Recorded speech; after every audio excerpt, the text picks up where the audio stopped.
Welcome into episode 15 of JD's Empire Sports Talk. I can't believe already, episode 15. We're going to do the usual today, Knicks, Rangers, and St. John's, because all teams are playing pretty well lately, so it's worth talking about all of them, especially the Knicks and St. John's. They're playing great, just on a good streaks. But I will do some of the normal beforehand, like what's coming up. We talk about it at the end as well, but of course, no football this weekend. Technically the bye week or the Pro Bowl. No one watches the Pro Bowl anymore, but that will be on tonight. Next week, obviously the Super Bowl, so we'll have a Super Bowl prediction. We'll get into a lot of like the matchups and all that good stuff next week. Ryan will be in for that one. We'll probably have a Jets one as well, just to go over the staff members they brought in, because I think that's very important to look at who Aaron Glenn brought in and all that good stuff. So we'll get it. We'll probably have two of those, a Super Bowl one at the end of the week, I would say, and then the Jets one in the beginning of the week, and maybe a sandwiched in Knicks, Rangers, St. John's one. Maybe we'll wait because I know the All Star breaks or breaks in general are coming up for both teams within the next 2 weeks. So maybe we'll do an off week next week. The week after that, we can do discuss the what are the teams at during the break. That'll definitely be a good thing. But for now, let's start with the Knicks, man. 32 and 16 on a 5-game winning streak. January was a little rocky in the beginning. They didn't play too great. They were 4 and 6 in the month up until this winning streak that they needed. They started off against two of the I wouldn't say lesser teams. The Nets are definitely a lesser team this year, but the Hawks, they're all right in the Eastern Conference. Knicks beat them to get this winning streak on a roll. Then they got the Nets. And they beat three. I had this a little later, but they beat three Western Conference teams who are playing pretty good basketball right now and have been the entire season for the most part. They beat the Kings, Grizzlies, and Nuggets, and they didn't just do it barely. They handled these teams. The last game was very impressive to me. Denver was a playoff team every year since Jokic has been there, so that's really good to see how they took it to them. They beat them by 10, but it felt like more. It was just the way the game was going. It really did. It feel like it was more. Um, so it was really good to see this team. They're winning in different ways. That's when you know you have a good team. Good to watch as well. It's so fun. I mean, one night Josh Hart is going out there giving up his body for every loose ball. He usually does that every night, but I'm saying like one night he's doing that, the other night he's knocking threes down. It doesn't matter what the situation is. OG Anunoby one night scoring 30 points, taking 15 shots. Next night locking up whoever's the best offensive player in the other team, maybe taking 5 or 6 shots. So it depends on the night. They're all doing their thing. Um, Same thing with Bridges. You know, he's gonna sometimes he struggles shooting, but he doesn't stop shooting, which is a good thing. You want your shooters to continue to put up good shots, and he does that for the most part, which is very positive. And then Cat and Brunson every night it's usually about a 25 points a game from both of those guys. Brunson with his passing, Cat with his rebounding and all and defensive just activity. Even when he's not his 100%, because he's definitely not right now with the thumb problem, he's still doing things that need to be done to be a winning team, and he's doing it.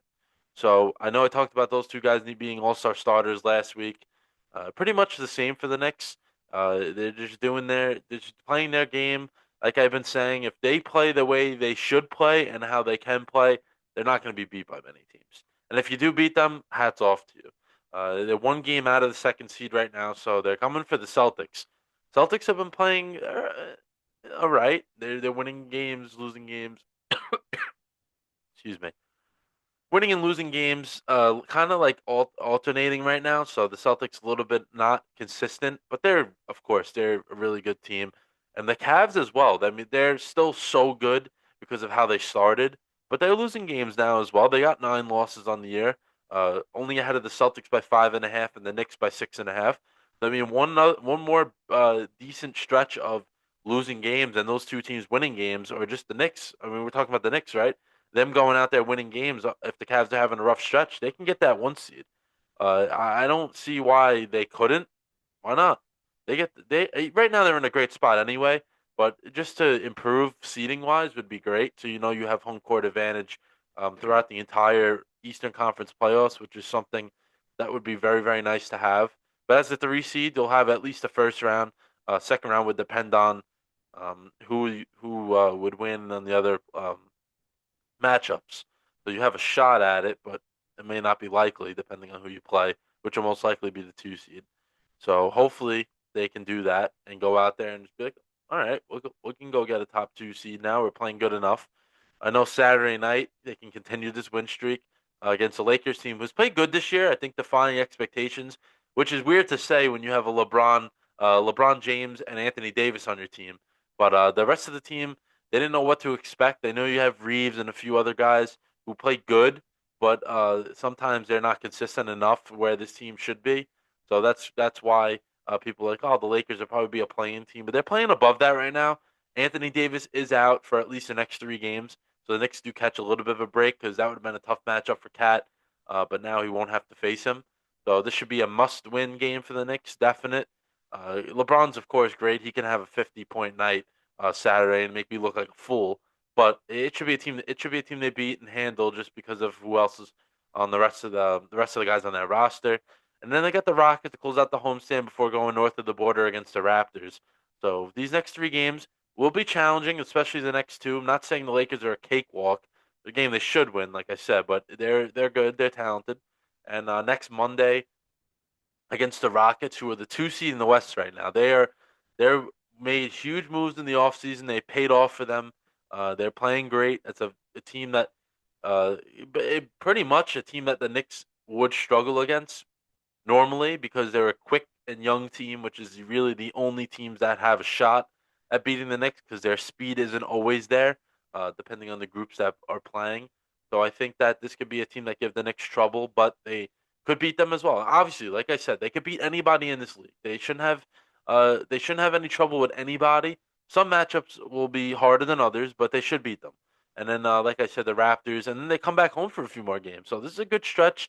Not doing much traveling, which is great. So I think if they go out there and just play relaxed, they'll be fine. Have the All Star break coming up, which is a few days.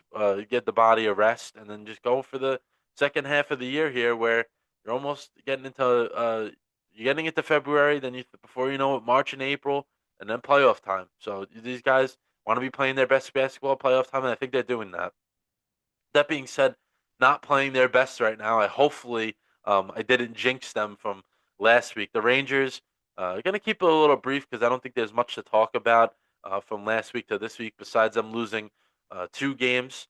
That first game on Sunday against the Avalanche, after I hyped them up, I'm like, oh, I think they have a shot at going on even more of a run and getting really, really back into this. Lost to the Avalanche on a heartbreaker. That game was weird from the start. A ton of goals in the first period. They were losing, trying to play catch up the entire game. With the Avalanche, that's what happens. They're a really good team, so it's going to be very hard to come from behind against them. And the Rangers did tie it up. It was 4-4 with not a lot of time left in the third period, and unfortunately, they gave up a last second goal, which they had no shot at recovering from, and they lost that game.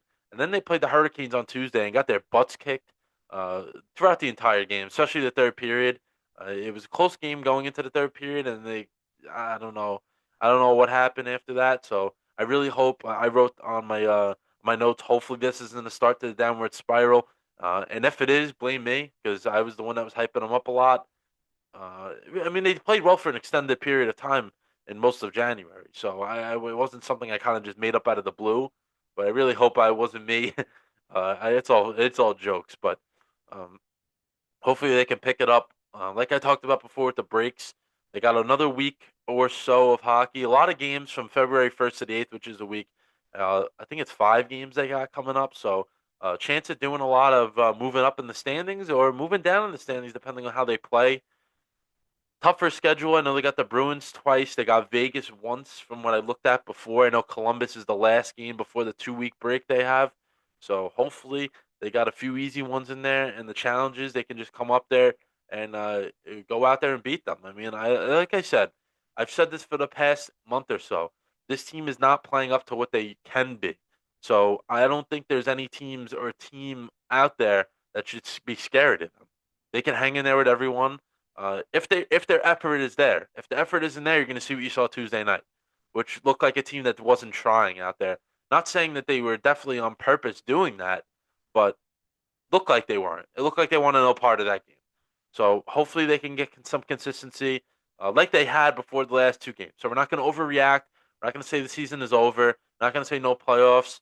So this week is the big one though. So this can be a make or break. Starting on the weekend, they got to go out there, put some good wins together. Going up to Boston, which is always tough. Um, Boston not playing as well as they should be either this year. So two teams that are looking to make big moves. To get something going, get some good hockey going. So we'll see what happens with them. So I said I wanted to keep a little brief, nothing major, just the normal with the Rangers. Our third team, who I think now I have to talk about every single week because the one week I didn't, they just have ripped off a number of wins in a row. Man, they're playing great. They've lost one game since November 30th, and that was New Year's Eve. So the whole month of January they were perfect, but they've lost one game since November 30th. And that was to Creighton by 1 point. So I don't have no words for it because I know my lifetime for the most part, St. John's hasn't really been great.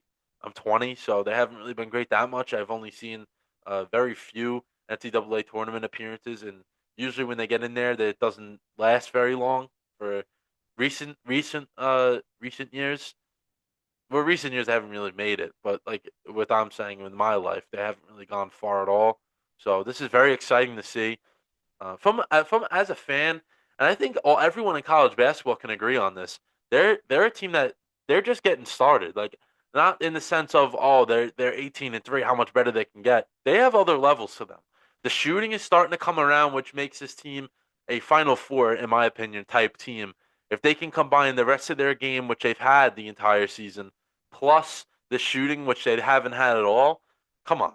Who's going to be able to contain all of that? Davion Smith is also injured right now with the shoulder still, so that's another piece. He's I think he's arguably the best player on the team, if not top three, behind R.J. Lewis and Zuby Ejiofor. But the most impactful and meaningful to the team, he's definitely number one. So that's what I'm saying. He could be the best player on the team when he's fully right. Um, and he's one of the better shooters. So they don't even have him right now, and they're starting to shoot the ball a lot better. So I really, really like what's going on with them. I just want to go in depth a little more before we end this, but 9-1 in conference play right now. They that one loss, like I said, to Creighton could have been a win. They only lost by one. They played terrible the entire game and still almost won. And what makes me feel better about that as well is at the time Creighton wasn't playing too great, so I was like, oh, come on. You're 2-0. You're trying to get to 3-0, set the tone. You lose to a team that you shouldn't lose to. Well, right now, Creighton's 8-2 in the conference play, third place. So that loss doesn't look as bad as we maybe thought it was in the beginning. So that's good. They have 10 games left, so they've hit the midway point of conference play. I think that, like I kept harping on it last week, Marquette and UConn. UConn's down this year, but they're still very good. I mean, they're going to be in the tournament regardless of how, unless they have lose every game the rest of the season.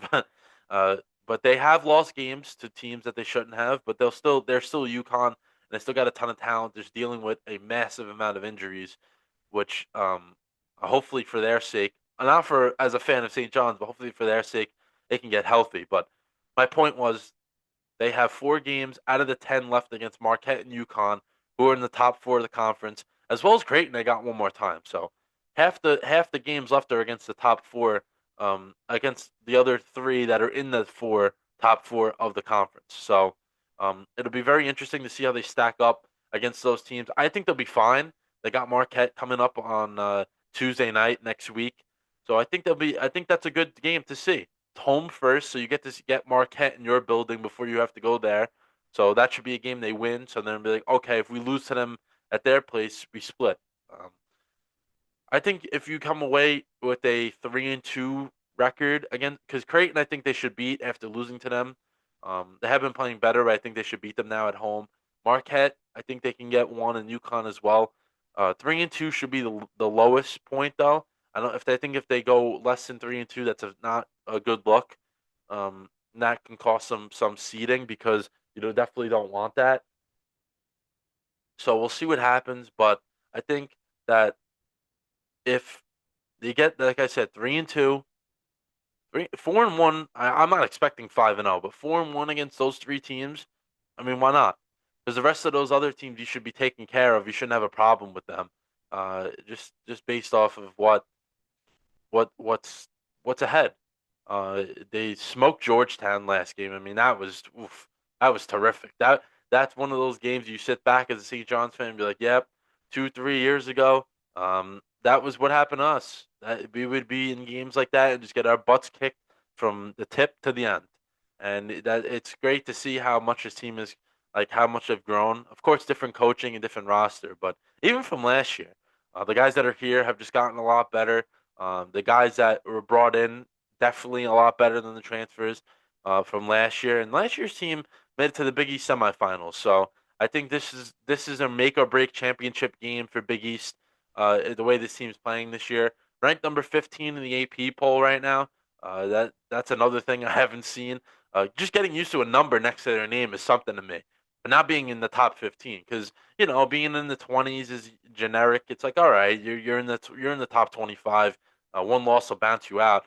Now you're at 15. You can afford. I'm not saying they should, but you can afford to lose a game and you'll be okay.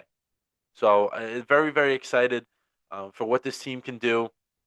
I think that, like I said, they have room to grow. I keep saying that. So I would be scared if you were any other team. And I'm not just saying that because I like this team. It's just watching them, you can tell they have that type of passion. They can win a number of different ways, especially in the tournament, Big East or March Madness. You have to win different ways. That's why we see the Cinderella teams come in there and beat the quote unquote powerhouses because they can win different ways. That's what you need. 3-point shooting one night. All right, defense. We're gonna press because we can't score tonight. We're gonna press, force turnovers, win on the defensive end. They can. St. John's can do all of it. So that's a really really good thing, and hopefully they're a top two seed in the Big East tournament. I'm trying to go to that, so maybe we can get a live video if I'm able to go and watch the boys play. Depending on when the times and all that stuff is, I really hope that they. I really hope we can go to that. It'd be fun, I think, just to see them play. I haven't seen them play in person all year, so at a good time in the Big East tournament, I'm sure the Garden will be absolutely rocking, regardless. So that'll be great to see. Hopefully that can happen. But and talking about March Madness, right now they're projected. I'm seeing different projections, 6 or 7 seed, which I think is a little disrespectful, based off how they're playing. If you're ranked number 15, I'm not saying they go off the AP poll because they definitely don't. But if you're 15, I think that 15 the AP poll, you should definitely be a higher seed than 6 or 7. But even last like a 3 weeks ago, they were still like a 10. So they're working their way up, which is what you want. You don't want to be you want to be peaking at this time of the year. But hopefully, I mean, listen, if they can get a number 3 seed, that that sets them up. I even as a 6, 7 seed, 7 seed, you're playing most likely in the second round a really, really good team, which is not. It's tough. It's really, really tough, and you're gonna be outsized by a few different teams. So as the higher seeds you can get up there, I mean that's what you need. You need to have that because if not, you're gonna struggle a little bit, and you don't want it to be an early exit because this team has the potential to go all the way. And I think that the national attention will start coming. Listen, if they play Providence on the weekend, win that game, there should be no excuses. They beat them already. There should be no excuses to beating that team. Providence is sneaky. They could be a team that plays very, very well and beats you on a given night. We've seen that. They beat a few good teams, but St. John should handle them. So you should be 10-1 going into that Marquette game. You win that Marquette game, I think that will put the people that quote unquote project on notice. I think that'll be huge, a huge, huge win, even for a team that doesn't need it. Like if they lose, I think they'll be okay. But to get that respect they should get, that they deserve now, that that'll be that game. So UConn next week as well. Like I didn't mention that before, but going up there, that next week's a big week for the Johnnies, and I'm super excited. The them New York right now, Knicks, Rangers, St. John's, the teams I like at least, for the most part, I'm super excited about. And that'll close out episode 15, but I just want to do a few more things. Episode 15, of course, will be out soon. Obviously, when you see it, it'll be out on YouTube. So let's try to get those views up. Like, comment, share it to anyone who likes sports, or even regardless, just to get our views up. Give us some love. Uh, Follow the TikTok and Instagram page. Instagram page, I gotta say, does well on like these episode reels. Not so much on the prediction side. TikTok, the total opposite. The predictions of like AFC Championship, NFC Championship from last week, those get a ton of views. The other ones, not so much. But I think I'm gonna start going more maybe like instant reactions off things. So say the Knicks get a big win. Say St. John's beats Marquette on Tuesday. Instant reaction, how you feel. I think those are good, regardless win or lose, just to see how I'm reacting and people to see that. Get some feedback, comment, whatever. I know I did that with the Aaron Glenn hiring. I got a few comments back. Um, but yeah, that's pretty much it. Next week, episode 16 and 17 for sure. Maybe in 18. We'll see what happens depending on the week in general. We'll see how that goes. But with that being said, I hope everyone has a good rest of their week and go like and comment, do whatever on our pages, and we'll see you next week.